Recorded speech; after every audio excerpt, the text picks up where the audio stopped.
บายดีFC ทุกคนเนาะมื้อนี้ก็มาพบกับสาวรุ่นสาววังเวียงเนาะทุกคนมื้อนี้รุ่นก็จะพาทุกคนมาย่างปลานะทุกคนเนาะปลาน้ำโซงเนาะนี่หากะพยายามมองมาใหม่ๆเด้อทุกคนนี่อีโผล่ไปเนาะรุ่นบ่ได้ไปเนาะทุกคนมาเบิ่งกันเลยเนาะแพย่างแล้วก็จะโตใหญ่แล้วก็จะเฮ็ด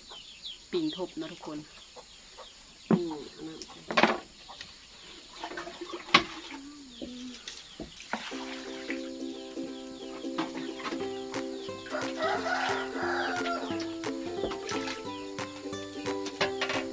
ที่จะมามีพอแล้ว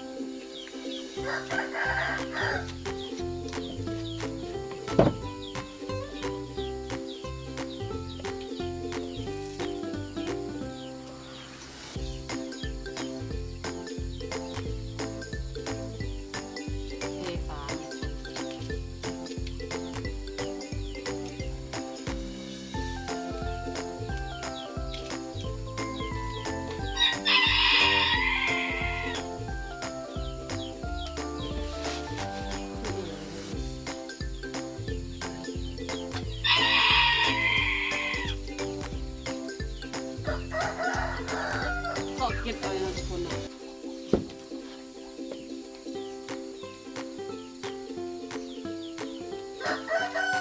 เก็บเอาแล้วก็ตัดหาง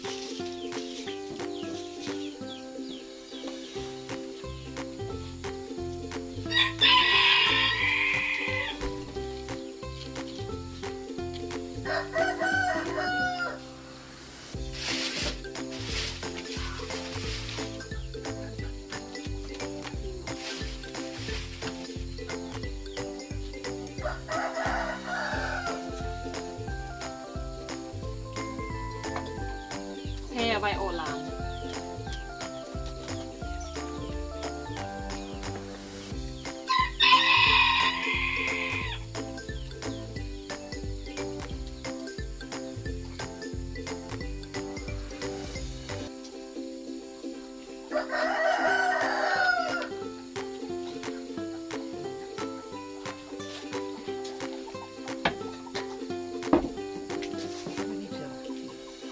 กินนิดหนึ่ง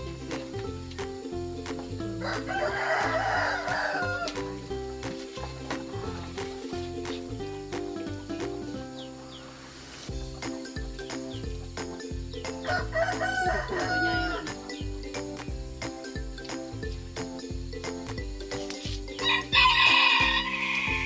ปลาน้ำโซงเอาเนี่ยปลาธรรมศาสตร์ทุกคน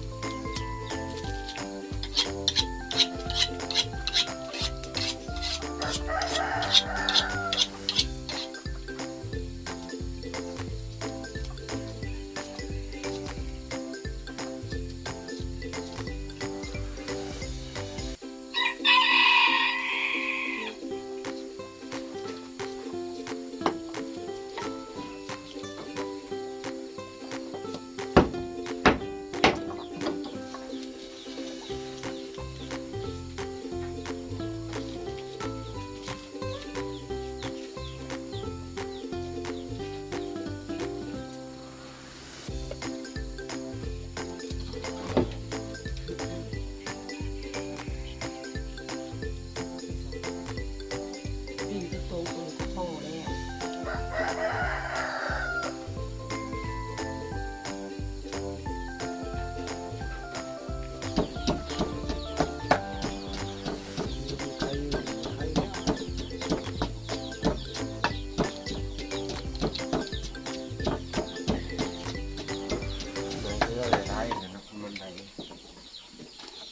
แล้วถามมาโตได้ตัวเส้นซ้ำโตนี่มันจะโตเนาะ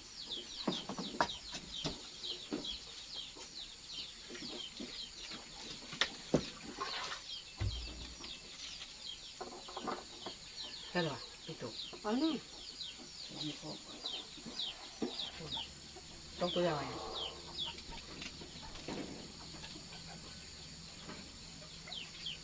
อย่าทำไมเนี่ย เครื่องมันหลาย อย่าถือมาละ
ตกเด้อกินพบเด้อ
แห่ยางไว้เกาะลามนะทุกคนเนาะสอกเกล็ดออกแล้วก็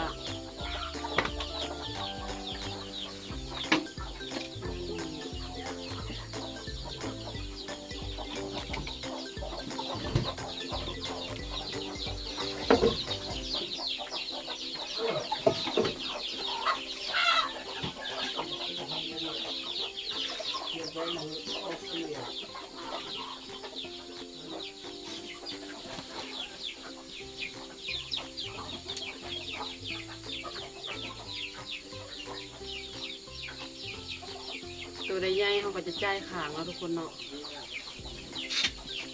ปลามันเป็นแบบนี้ทุกคน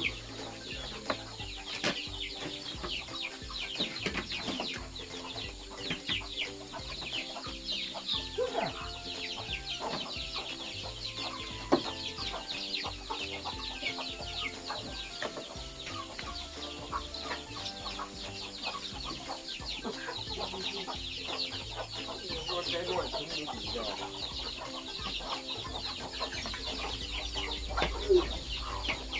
คือราคา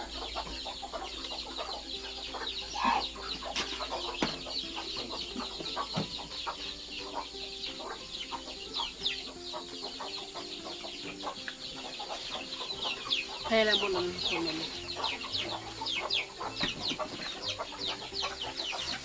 มันก็จะเป็นอย่างคานะทุกคนนี่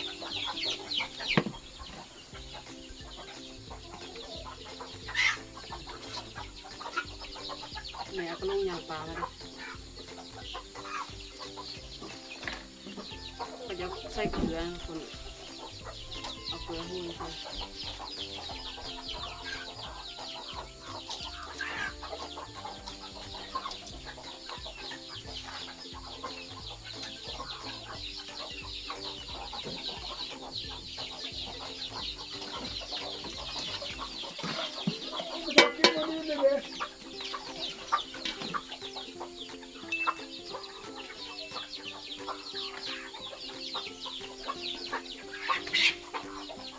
ใส่เกลือแล้วเอาก็อย่างทุกคนทำไมหิวมาปลา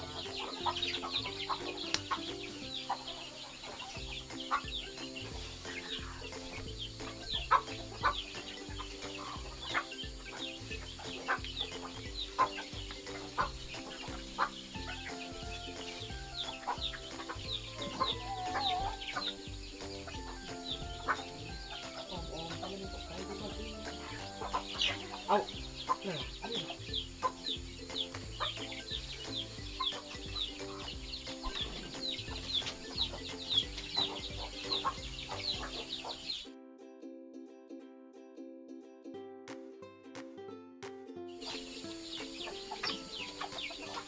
ทำมันโมโนโทนเนี่ย ไอ้โน้นโน้นทุ่ม นี่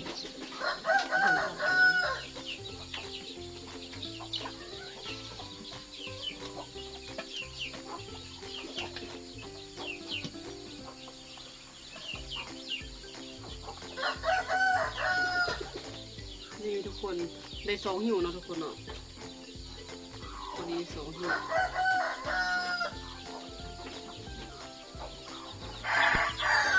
ไก่จะสุกแล้วเนาะทุกคนเนาะนี่มากินน้ำกันเด้อทุกคน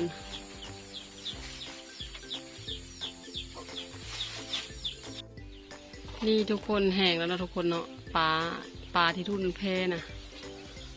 แห้งแล้วเนาะทุกคนเนาะน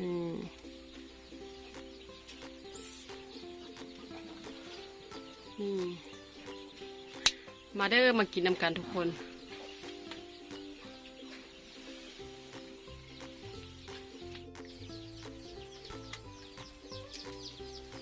มาเด้อทุกคนกินข้าวน้ำกันเนี่ย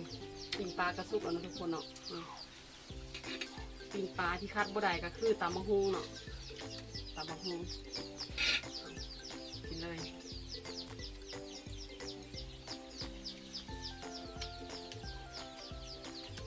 แซ่บตำมะฮุงมันเนี่ย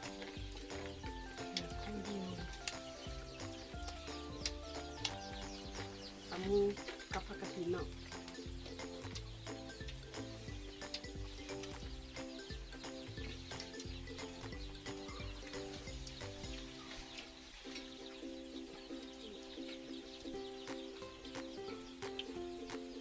ซากันได้ยังไง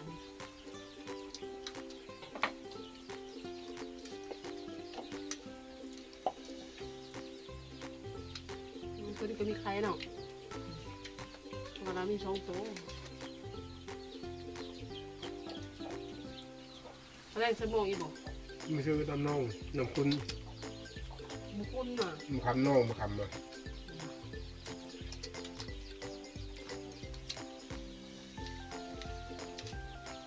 น้ำซื้อทั้งซื้อไปซื้ออย่างไปซื้อนี่ เสื้อกระเดิน ร้อนเลย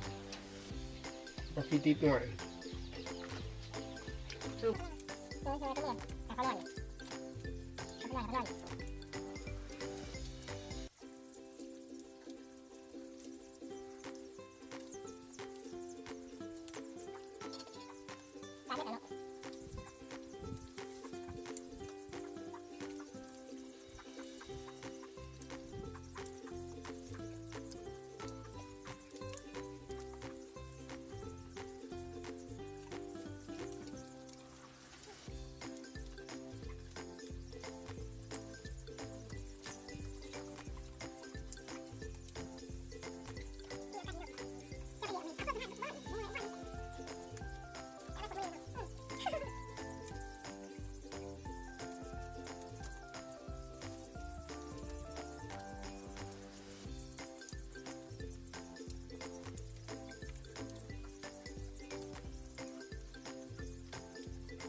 สำหรับคลิปนี้รุ่นก็ขอลาทุกคนไปก่อนเนาะมักก็กดไลค์กดแชร์กด Subscribe เพื่อเป็นกำลังใจให้รุ่นเฮ็ดคลิปต่อๆไปเด้อพบกันใหม่ในคลิปหน้า